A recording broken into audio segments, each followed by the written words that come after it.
Hello everyone. Welcome back to my channel. परत एक सुंदर रेसिपी तुमच्यावर घेऊन आलेली आहे. नारळी पौर्णिमा, रक्षाबंधन, दिवाळी सगळ्यासाठी स्पेशल अशी आपण मस्तपैकी ड्रायफ्रूट स्टफ कोकोनट बर्फी करणार आहोत.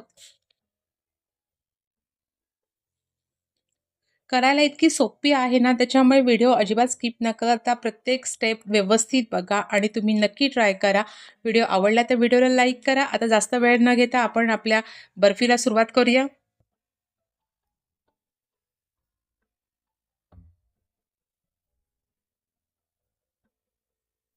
इथे आता मी एक मिक्सरचं भांडं घेतलेलं आहे. त्याच्यामध्ये मी डेसिकेटेड कोकोनट घेतलेला आहे. हे मेजरिंग कपचा 1 कप. असे मेजरिंग कप असतील ना, तर तुम्हाला कोणतेही पदार्थ पटापट आणि पद्धतशीर व्यवस्थित असे बनवता येऊ शकतात. अर्धा कप मी इथे मिल्क पावडर घेतलेली आहे आणि 1/3 कप इथे मी साखर घेतलेली.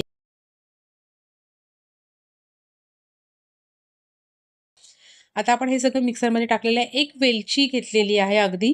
म्हणजे इथे दाखवताना मी जरी 3 दाखवले असते, तरी टाकायला मी फक्त एकच वेलची घेतलेली आहे आणि ती आपण ह्याच्यामध्ये टाकायची आहे. आणि हे सगळं आता ना आपण एकत्र असं असं मिक्सरला फिरवून घ्यायचं आहे. म्हणजे एक छान स्मूथ अशी त्याची पावडर तयार झाली पाहिजे.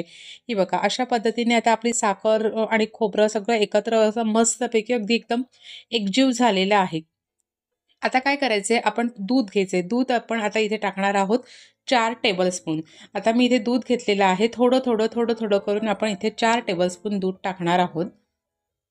ह्याच्याहून जास्त टाकू नका, नाहीतर एकदम अशी चिकट आणि असे एकदम मऊ आपली बर्फी होईल. मग ती आपली व्यवस्थित सेट होणार नाही. त्याच्यामुळे अगदी टाकलं तर 3 टेबलस्पून टाकलं तरी चालेल, पण 4च्या वरती जाऊ नका.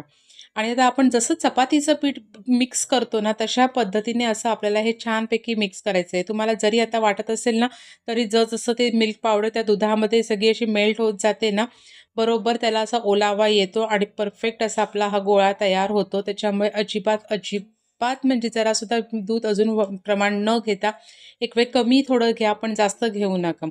आणि व्यवस्थित असा आपण आता आपला हा डो तयार करायचा आहे. खूप सोप्या पद्धतीने करायचा आहे. अगदीच काय असं त्याला पाण्याचा हात पण आधी लावायचा नाही, काही नाही. हे बघा अशा पद्धतीने आपण असा आपला हा एक मिक्स असं सगळ्या कोकोनट आणि साखरचा डो तयार केलेला आहे. आता त्यातला आहे ना थोडासा असा पार्ट मी काढून घेते. तो कशासाठी काढते, काय करते ते तुम्हाला मी पुढे सांगणारच आहे. आता तो आपण दुसऱ्या एका भांड्यामध्ये काढून घेऊया. आता उरलेला जो सगळा आहे, थोडंसं जरा मी अजून त्याच्यामध्ये टाकलं. असं मी इथे थोडंसं त्याच्यामध्ये काढून ठेवलेलं आहे साईडला. आता उरलेलं आहे त्याच्यामध्ये आता मी टाकणार आहे 2-4 ड्रॉप रोज इसेन्सचे. अगदी 2 ते 4 ड्रॉप्स टाकणार. जास्त टाकलत ना तर कडवटपणा असा येतो आपल्या बर्फीमध्ये. त्यामुळे 2 ते 4 ड्रॉप्स आपण रोज इसेन्सचे टाकणार आहोत आणि 2-3 ड्रॉप्स आपण पिंक कलर, फूड कलर टाकणार आहोत. आणि आता परत आपण हे सगळं असं व्यवस्थित असं मिक्स करून घ्यायचं आहे. म्हणजे आपला हा एक डो आहे तो आपण असा पिंक कलरमध्ये करणार आहोत. त्याच्यामुळे आपण हे आता सगळं असं व्यवस्थित मिक्स करून घेऊया.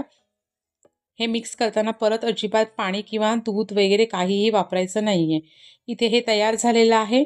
आता मी इथे पुढे करणार आहे. ड्रायफ्रुट्स घेतलेले आहेत. बदाम, काजू आणि पिस्ता. फक्त एक करायचं की कितीही म्हणजे आपण हे ड्रायफ्रुट्स एकदम बारीक करायचे आहेत. जर जरा तरी जाडा असेल ना, तुमचं बर्फी कटिंग करताना खूप प्रॉब्लेम होणार. त्याच्यामुळे जेवढे बारीक करता येतील ना, तेवढे बारीक ड्रायफ्रुट्स करायचे. आणि आपण जे मगाशी थोडासा ते कोकोनटचा डो ठेवलेला होता, त्याच्यामध्ये आपण ते ड्रायफ्रुट्स टाकलेले आहेत आणि हे असं हाताने आपण व्यवस्थित असं मिक्स करून घ्यायचं आहे. आता त्याला अजून जरा टेस्ट छान यायला पाहिजे असेल ना, तर आपण त्याच्यामध्ये टाकणार आहोत व्हॅनिला इसेन्स. व्हॅनिला इसेन्सचे आपण 2-4 ड्रॉप्स घ्यायचे, ते त्याच्यामध्ये फक्त टाकून घ्यायचे आहेत आणि परत एकदा आपण छानपैकी व्यवस्थित असं ते सगळं आपण मिक्स करून ठेवून द्यायचं आहे. आणि आता ह्याच्या पुढच्या सगळ्या स्टेप आहेत, त्याच्यासाठी मी बटर पेपर वापरलेला आहे. जर तुमच्याकडे बटर पेपर नसेल, तर तेवढ्या मोठ्या साईजमध्ये प्लास्टिक असेल, प्लास्टिकची पिशवी वगैरे असेल, तर ती वापरली तरीसुद्धा चालेल.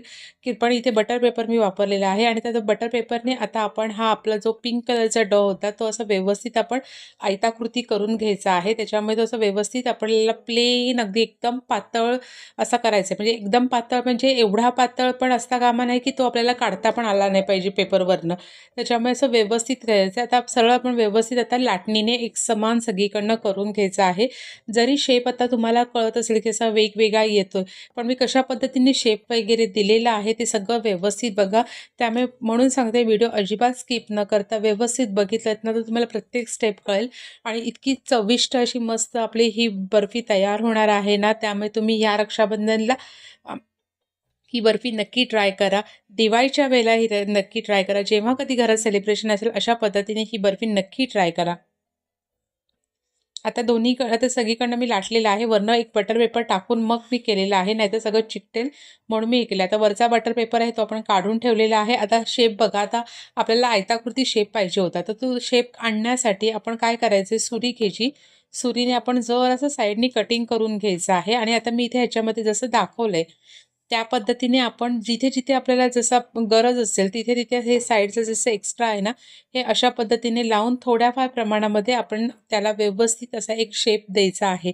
शेप देताना तुम्ही तुमच्या ह्याने हे करा, फक्त जी आपण जेवढी पातळ त्याचा लेयर घेतलेला आहे किंवा जेवढा जाडा घेतलेला आहे त्यानुसार करायचं आहे. कारण कसं होतं, की एकदम जाडं तुम्ही लाटलत ना, तर बर्फी तुमची फोल्ड होणार नाही, जी आपल्याला पुढे मी दाखवणार आहे. आणि एकदम पातळ घेतली तरीसुद्धा ती होणार नाही, कारण का पेपरलाच तशी ती चिकटून राहील. त्याच्यामुळे अगदी परफेक्ट असं व्यवस्थित आपल्याला ते घ्यायचं आहे अगदी.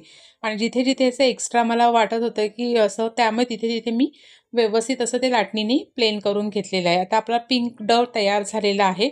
आता आपण जे ड्रायफ्रुट्स घेतलेलं होतं ते घेऊया. आता ड्रायफ्रुट्स मी सगळ्याच एका बटर पेपरवर काढून घेतलेले. तुम्ही डायरेक्ट चॉपिंग बोर्डवर घेतलं तरीसुद्धा चालेल. आता ते आपण आहे ते साधारण हातात घेऊन व्यवस्थित असं त्याला एक असं आपण चौकोन असा तयार करायचा आहे. असा लांब असा एक व्यवस्थित असा चौकोन तयार करायचा आहे. हाताने असं व्यवस्थित हे बघा अशा पद्धतीने तुम्ही करून घेतलं तरीसुद्धा चालेल. आता इथे आपला पिंक डव घेतलेला आहे. आता त्याच्यावरती आहे बघा अशा पद्धतीने मी हा तयार केला आणि मी आता इथे जशा पद्धतीने दाखवते तशा व्यवस्थित अशी एक स्टेप हे करा. आपण एक साईड फोल्ड केलेली आहे त्याच्यावरती आणि हाताने प्लेन करून घ्यायचं आहे ते अगदी. पेपर अजिबात काढायचा नाही. हे बघा अशाच पद्धतीने घेतलं तर तुमचं परफेक्ट होईल. व्यवस्थित असं एक साईड करून घेतलेली आहे अलगद. आता तो पेपर काढलेला आहे आणि आता आपल्याला दुसऱ्या साईडला करून घ्यायचं आहे. त्यामुळे आधी एका साईडला इथे हात मी ठेवून दिलाय आणि नंतर मी हे अलगद त्याच्यावरती फोल्ड करून असं आपण सगळीकडनं तो पिंक कलरचा डव आपला होता तो ड्रायफ्रुट्सला कव्हर करून घेतलेला आहे आणि बरोबर ड्रायफ्रुट्स आतमध्ये आपले स्टफ झालेला आहे. आणि आता हाताने आपल्याला व्यवस्थित त्याला असा शेप द्यायचा आहे. तुम्हाला इथे गोल शेप पाहिजे असेल तुम्ही गोल शेपमध्ये केलं तरी सुद्धा चालेल. आता मी सगळीकडनं त्याला व्यवस्थित असं समान शेप करून घेतलेला आहे आणि साईडला जे आहे आपण जसं चॉकलेट रॅप करतो तशा पद्धतीने उरलेला बटर पेपर आपण रॅप करून घ्यायचा आहे आणि मस्तपैकी अगदी अर्धा तास फ्रीजला सेट करायला ठेवायचं आहे. तुम्हाला अगदी घाई असेल तर डीप फ्रीजला 10 मिनिटासाठी सेट करा, नाहीतर आपल्याला फ्रीजला ठेवायचं असेल तर अर्ध्या तासासाठी सेट करून ठेवायचं आहे. आता हे बघा आपलं छानपैकी सेट झालेलं आहे. आता मी बटर पेपर अलगद काढते. कारण का हे सेट करण्याचं कारण हेच आहे, की आपल्याला जेव्हा बर्फी कटिंग करायची असते ना, ती कटिंग व्यवस्थित झाली पाहिजे. त्यासाठी आपल्याला ते सेट करायचं असतं. कारण का आत्ताचा आपला डव हा नरम असतो. बर्फी आपली कट होणार नाही, ड्रायफ्रुट्स वेगळं होईल, बर्फी वेगळी होईल. त्याच्यामुळे कटिंग करताना हे व्यवस्थित आणि आपले ड्रायफ्रुट्स एकदम बारीक कापलेले असतील ना, तर बर्फी कटिंग करताना पण आपल्याला त्रास होत नाही. आता माझ्याकडे थोडं चांदी वरक होतं.